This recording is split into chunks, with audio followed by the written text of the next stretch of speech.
ప్రజాసేవలోనే పరమార్థం చూసుకునే నాయకుడు మాజీ మంత్రి తన్నీరు హరీష్ రావు జన్మదిన వేడుకలు రాష్ట్ర వ్యాప్తంగా ఘనంగా జరిగాయి.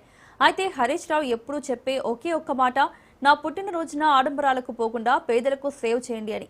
ఆ మాటను అక్షరాలా పాటిస్తూ ఆయనపై ఉన్న అభిమానాన్ని సేవా రూపంలో చాటుకున్నారు అభిమాని రంజిత్ రెడ్డి. హరీష్ రావు జన్మదినాన్ని పురస్కరించుకుని రంజిత్ రెడ్డి ఆధ్వర్యంలో సిద్దిపేటలో పలు సేవా కార్యక్రమాలు నిర్వహించారు. సమాజంలో వెనుకబడిన అత్యంత అవసరాల్లో ఉన్న పలువురు నిరుపేదలను గుర్తించి వారికి రంజిత్ రెడ్డి సొంత ఖర్చులతో భారీగా ఆర్థిక సాయం అందజేశారు. నాయకుడి పుట్టినరోజున ఇతరుల జీవితాల్లో వెలుగులు నింపాలనే రంజిత్ రెడ్డి ఆలోచనను స్థానికులు మరియు బీఆర్ఎస్ శ్రేణులు ఎంతో అభినందిస్తున్నారు.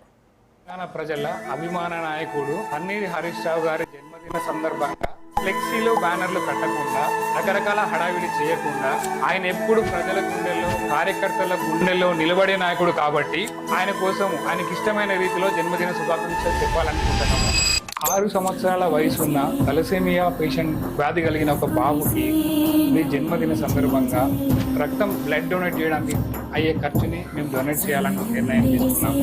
కాంగ్రెస్ పార్టీ భవన్ పక్కన గత 40 సంవత్సరాల నుంచి ఒక మిర్చి బండి పెట్టుకొని కొనసాగిస్తున్న కుటుంబము ప్రభుత్వం మారగానే కాంగ్రెస్ వాళ్ళు కక్షపూరితంగా వాళ్ళ మీద దుర్మార్గంగా వాళ్ళని అక్కడి నుంచి ఆ బండిని తీసేపించడం జరిగింది. ఈ రోజు ఆ కుటుంబం ఉపాధి లేకుండా తినడానికి తిండి లేకుండా వాళ్ళ ఇంటికి పోయి మాకు వీలైనంత సహాయం మీ పేరు మీద అట్లాంటి కుటుంబానికి సహకరించడం జరిగింది. బీఆర్ఎస్ పార్టీలో క్రియాశీలంగా పనిచేసిన సమ్మత్ అనే మైనార్టీ నాయకుడు పెరాలసిస్తో బాధపడుతుండు. ఆయనకి వైద్య నిమిత్తం మీ జన్మదిన సందర్భంగా ఆ కుటుంబానికి అండగా నిలబడాలని నిర్ణయం తీసుకున్నాం. హ్యాపీ బర్త్డే హరీష్ అన్న, థ్యాంక్ యూ. వరంగల్లోని దీన్ దయాళ్ నగర్కి సంబంధించిన నాగరాజ్ అనే కార్యకర్త గత 2 సంవత్సరాల కింద మరణించడం జరిగింది. వాళ్ళ పిల్లలకి ఒక చదువు చెప్పిద్దామని నిర్ణయం తీసుకున్నాం. కాజీపేట దర్గాకి సంబంధించి హైదర్ అనే వికలాంగునికి ట్రైసైకిల్ ని ఇవ్వడం జరిగిందన్న.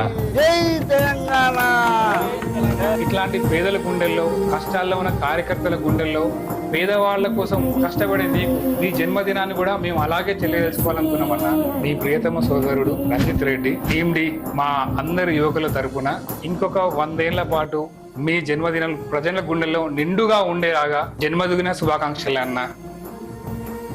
నా అదృష్టం 2001 నుంచి కూడా కేసీఆర్ తో పనిచేసే అదృష్టం నాకు దొరికింది. నేను చూసేవాడిని కేసీఆర్ ఎంత మదన పడేవాడో, ఎంత బాధపడేవాడో దగ్గరగా చూసేవాడిని. కొంతమంది కేసీఆర్ గారి మీద వ్యక్తిత్వ హననానికి పాల్పడేవారు. రకరకాలుగా ఆయనను ఎన్ని రకాలుగా బదనాలు చేసేవారంటే, ఒకడైతే ఇక బీమారైంది లేస్తనే లేదంటాడు, ఇంకోటి అంటాడు. ఎన్ని రకాలుగా వేధించిన, బాధ పెట్టిన, వ్యక్తిత్వ హననానికి పాల్పడిన మొండి ధైర్యంతో ఆయన పోరాటం చేసిండు, తెలంగాణ వైపు అడుగులు వేసిండు. That is KCR. ఎక్కడ బాధపడ్డా, కుంగిపోయినా, వెనుకడుగు వేసిన, పదవులకు ఆశపడినా ఇవాళ మనం తెలంగాణలో ఉండేవాళ్ళం కాదు. ఇవాళ తెలంగాణ వచ్చిందంటే అది కేసీఆర్ గారి మొండి పట్టుదల, ధైర్యం, ఆయన పోరాటం వల్ల ఇవాళ తెలంగాణ వచ్చింది.